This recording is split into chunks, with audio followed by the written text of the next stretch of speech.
Hi, this is TK from Snow Invest, and today I'm going to be showing you how you can trade multiple instruments or multiple setups just using your laptop screen. I myself exclusively trade off of my laptop, so I have a few tips and tricks that I can show you that hopefully can be of use to you as well.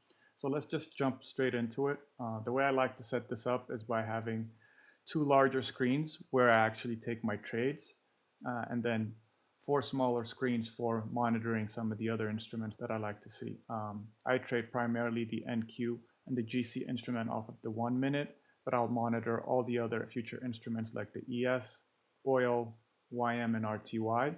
And if there are setups that I like on there, I can just use the tab function of NinjaTrader in order to be able to trade those instruments as well. So if we look at the left side of my screen, that's where I trade my NQ setups. I like to have the NQ chart on the top and then the ES chart on the bottom, all on the 1 minute time frame. The reason for that is for anybody who trades these instruments, you'll probably know that they like to move together and they sync up together quite nicely from time to time. And the higher probability setups, kind of like what's going on here. If you can see, there's a bull flag that's taking place where price is double bottoming on a moving average, and they're doing it at the same time on the ES. So if I was interested in this trade, say, I'll make sure I'm on a sim account. I'll just fire, hold on here. I'm just going to put this on sim. Okay. If I like this trade out and I can see that they're both lining up, I'll just fire a trade by putting a buy stop order at the top of the previous candle using my candle break trader. Let's see if this is actually going to play out, and monitor NQ and ES at the same time. While this trade is working, I'll just keep going. I also like to have my 5-minute NQ chart on the other side of the tab because I like to see how the 5-minute candles are closing relative to a certain level of interest or area. And once I have that locked in my head, I'll just quickly go back to my ES chart and make sure that both of these instruments are syncing up nicely. So it looks like we got ticked in, so I'll just defend the candle that just got broken. And then let's see how this trade plays out. While this trade is working, I'll also show you a few other things that I like to place on the main chart that I trade on.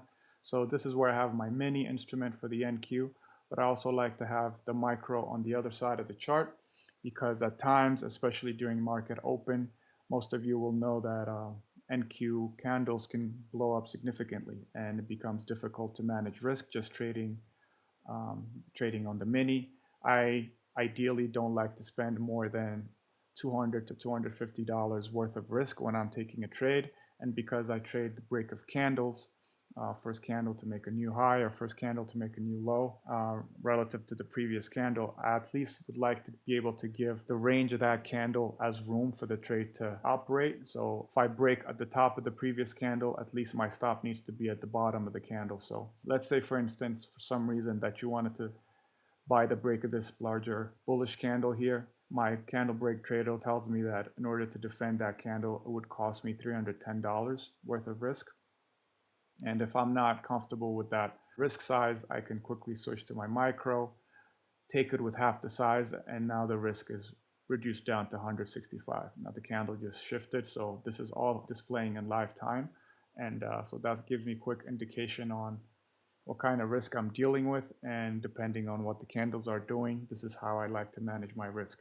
And sometimes even the micros can become too large, and that's not uncommon at all, especially using half the size. So let's say for argument purposes that you don't want to spend $78 to defend the candle. You can just quickly reduce your order quantity, and these displays will update automatically and tell you now how much you'd have to risk in order to defend that candle. Another thing you might have noticed is that when I'm switching between my tabs, that my ATMs are staying preserved. Anybody who uses tabs on NinjaTrader knows that this does not happen natively. Whenever you have one ATM on one tab, it automatically gets applied to all the other tabs in the chart window. But because of my ATM tab protector, I'm able to actually keep the ATMs that I want on each of my tabs. So I find that to be quite useful. The last thing I want to do when I'm trading quickly to switch to another tab and find the right ATM or the right order quantity of my trade. So the ATM tab protector helps me do that. So that's how this left side of the screen is set up. I also have the 5-minute again here just so I can take a look at it on a larger chart if I need it. And then I have the 15-minute as well. No indicators, no nothing on it. Just allows me to see where price has been over the past few days. And also I use it to put levels for my pre-market highs and pre-market lows. So that's how I use the left side of the screen. I also have this data box here that I think is a quite useful tool that most people, in my opinion, don't use as much as I would think they would use it. This data box gives you very interesting information that at a glance will give you a sense of where market has been or how the candles are developing in real time. So what I do is I put some indicators that I like to see in a new panel and hide them, but have their information get displayed in the data box. You can do that by going to those indicators and ticking the display in data box option, and that will give me useful information at a glance. So for instance, I know that the average true range over the last 9 candles is 8.5 points, and the average volume over the last 9 candles is about 100 contracts. I don't like to trade when volume is not at least over 200 to 250, especially in the pre-market. And if the average true range is too small or too big, I can also see it here. Obviously, these PC and CC displays give me the exact dollar that I need to defend the previous candles as well. So this is extra information, but I find it to be still useful. On the right side of the screen, I have the other instrument that I trade the most, which is gold. And for the exact same reasons as NQ, I have my mini contracts on one side of the chart and then my micros on the other side. So depending on the risk and depending on how large the candles are, I'll make a quick judgment on which contract to trade, then fire off a trade accordingly using my candle break trader. So let me just put this in sim as well, and in case I want to fire off an example for you guys. So for instance, here it looks like we're pulling back into this larger moving average, little nice bear flag setup. So if I wanted to take a short here, this current candle that's forming is worth $400, and it's updating a lifetime in order to defend it. So if I find that this is too large of a risk for me, and it is, I'll come back in here. That risk is cut in half. It's 200 now, and then I can just place a sell stop order, and this order will automatically follow the back of the candle when the candle closes, and then I'll just get ticked in short for the bear flag setup. So let's see if that plays out. While this is playing out, on the top section here, I have the other instruments that I like to monitor, which is oil, YM, and RTY. And if I happen to take a glance over here and see a very high probability setup, all I have to do is come back at the bottom section here where I take my trades and just make a quick decision. And obviously my ATMs are preserved for each tab, as you can see here, so I don't have to mess with any of that. So that's how I effectively manage my risk and be able to trade multiple setups and multiple instruments just off of one laptop screen. So it looks like we're about to get kicked in here. So if I wanted to defend the previous candle, I just hit my defend candle button. And then I can also adjust my target accordingly.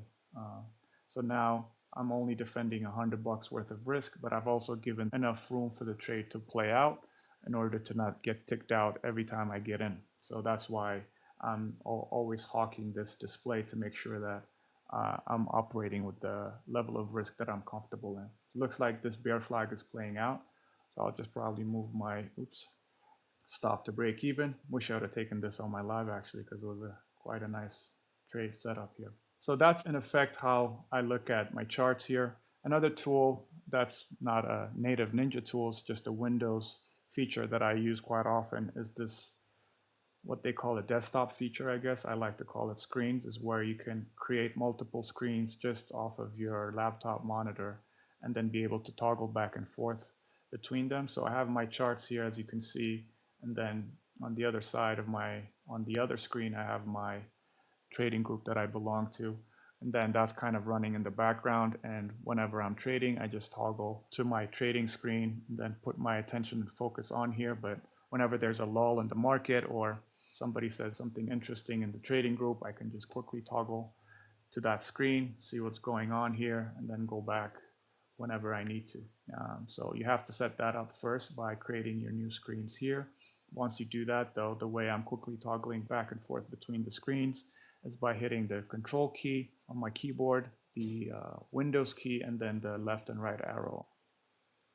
And lastly, I also have a few other indicators that I like to put on my charts. Here I have a relatively large bar timer, which I think is quite nice. I have my clock on the top section of my chart here, including seconds. I put that on a separate panel. And then I also have my volume pressure tools, which are still in development, but these compare aggressive buying versus aggressive selling that's currently taking place and how efficiently one side of the market is moving price. And one of them is for NQ and the other is for ES. This also is a nice little bull flag setup off of the 5-minute moving average here. So maybe this would have been another interesting trade. Let's see if I can fire off a trade here. So this is exactly at 200, nice risk reward. And here it goes. I'll just put this to break even. Let's see how that plays out. Hopefully this was useful for you.